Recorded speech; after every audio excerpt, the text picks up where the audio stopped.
When I heard the topic oral history, it was very interesting, so I came running here after a meeting. I was actually surprised that it was to help people do interviews for oral history. I'm going to read through the extra handouts that she gave through and then try to apply it with the work environment I'm in now and also with my personal hobbies too. I've never done an oral history before, so I want to learn. The workshop we had in the last 2 days is very well done. I am really thankful of the two presenters, you and Dr. Jessica Joeten, who are so knowledgeable with the thing about it, and I learned a lot, really a lot, and it's so mind-boggling. It's intensive. I realize now that oral history is not easy, and it's something that you just have to devote almost all your life to it, your time. I found out about this workshop because my boss knows that I love history and anthropology, and so he sent me this information saying, hey, it's a workshop on these days and if I could go. And the most interesting thing that I saw was how you played that one video with the gentleman, I forgot his name, but he was the older gentleman with white hair, about his wife and him running for being a politician, all that stuff. And then in the video, at the very, very end, all of the emotional scenes got cut out to have you know, you interviewed him for a particular purpose, and you basically had only those that were for that purpose in there. You didn't actually change what was said, but the entire,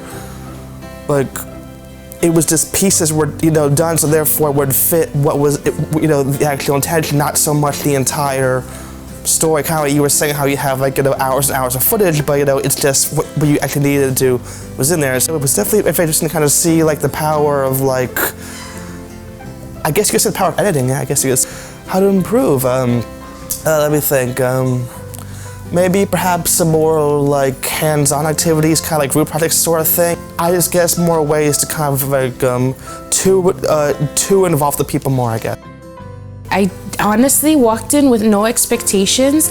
The moment I heard oral history, I thought of my grandparents, and I thought of the stories, and I thought of the stories that I missed. And I think what I really gathered was my approach and what to avoid, big thing, and also how I can get my stories, how I can move forward and learn stories from my mom, you know, or stories from my elders, and do it in that one respectful way, in a way that makes the story very, give it life. It was really important when I heard about letting the interviewee be the focus, and just it's about them, and it was things I didn't really think about. You think about an interview, and it's general. You think, yeah, it's a interview, you question answer, but there was more to it than I thought. Yeah. Well, it's a skill. Oh, definite skill. Yeah, one I don't know if I have, but one I will practice. I've heard stories, and my peers have heard stories, but I don't think that we know the importance, or we understand the importance of it, and that there is a whole field of study on just the oral stories that we hear, and I'd really like to help us thrive into getting our culture back and hanging on to it, you know? I didn't really know exactly what oral history, I mean, I heard about it, I knew about it, but I didn't understand how deep it could get in the interviews. And so now, knowing that, I am a lot more sensitive towards the way that I'm going to interview people, if I'm going to use this as part of my work or part of my personal life. So it's something that definitely sparked an interest in me. I've always been curious and inspired to find out stories about my family, and so this definitely has pushed me to say I need to do this as soon as possible. I came to this workshop because my friend Oceana Adang Song Song has invited me here.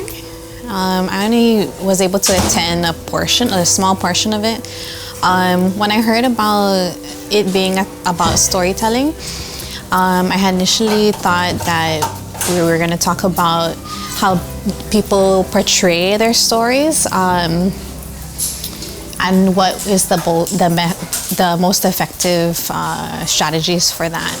But coming here and learning that it was actually about the physicality of it, the recording and interviewing on all of that, I was also still satisfied with that. What I got out of it, it's kind of interesting. It reminded me of being able to network within your communities and making sure that you're really getting the truth behind people's stories and not just what you want to hear or what you think is going to happen. And I know a few people have been talking to me about doing their own podcast and bringing me in. So at least this is giving me some kind of background as to what to expect.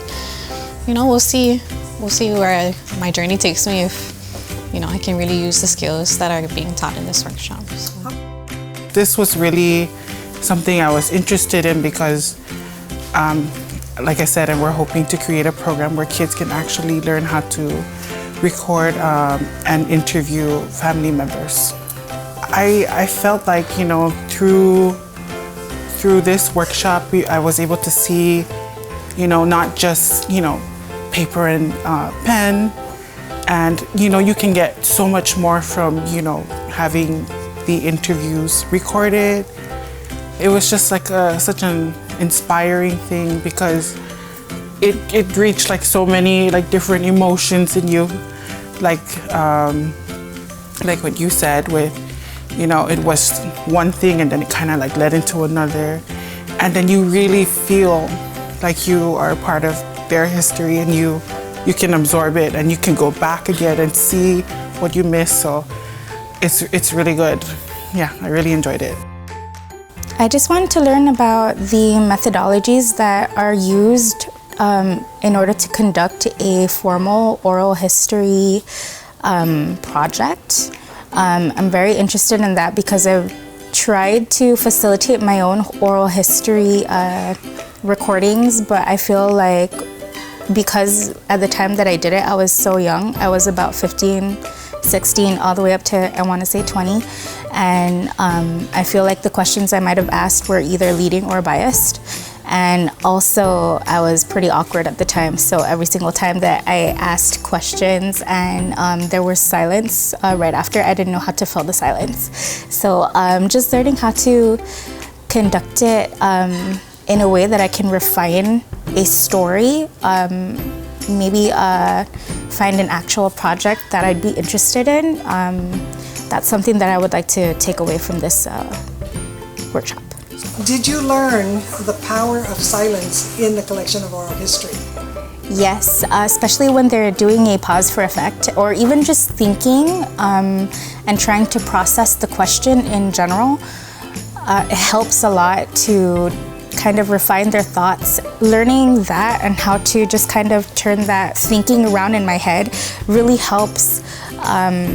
It really helps me and how to basically use that silence to make a more powerful impact. Anytime that you guys are doing something like this, I would be really interested to be here again. I got a combination of what I expected and more. So yes, I'm familiar with the process, but there were a lot of specifics that I didn't know beforehand that I was able to, and even certain, certain preconceived notions that I actually were dispelled in the process. It refined things for me in the sense that what I already knew beforehand about conducting an interview and allowing for an organic flow of things, of conversation, it added more resources and tools, know-how of techniques, and there are certain terminology that I actually was familiar with beforehand, or should I say the definition of, but not the way it's referred to in the context. What I found most immediately applicable of the lesson was the concept of how to ask a question in a manner that is not leading, but still can guide or direct your interview subject. Very pleased as to what I was able to learn, what I was able to gather, and it empowered me to do some of the things I wanted to do. You came with a lot of information from your experience. That was very helpful. Same thing with Dr. Joeten. She came with her own experiences and her own, perspective. And the two of you as being tag teams were really, for me, was very effective. Being an experiential person and a visual person, everything that you and Dr. Joeten presented was very practical to me and very meaningful, and that so much so that I can take the tips that the two of you gave and do something with it. Okay, so Dr. Joeten, Jessica Joeten, it was wonderful to go work with you these last 2 days. Nice to see you again. Yes, I agree. I mean, I was so thrilled when we reconnected and started making plans to do this workshop, because I've always felt like, as you strongly believe, the need for oral history in a place where oral history and oral traditions are so strong is paramount, and to be able to help the community find the tools and the sort of techniques to record their conversations with their grandparents or their family or their friends, to document for posterity these ways of living and these memories and these stories about life that just aren't represented in any other sources, was something that was really important to me in my research, which is the reason I'm back in town, is presenting the results of that research. And so to be able to also, give back to the community in some small way was meaningful for me to participate alongside you, Rlene, as the heavyweight in the area, established, career oral historian, truly, was something that I'm really grateful for in multiple ways, this opportunity.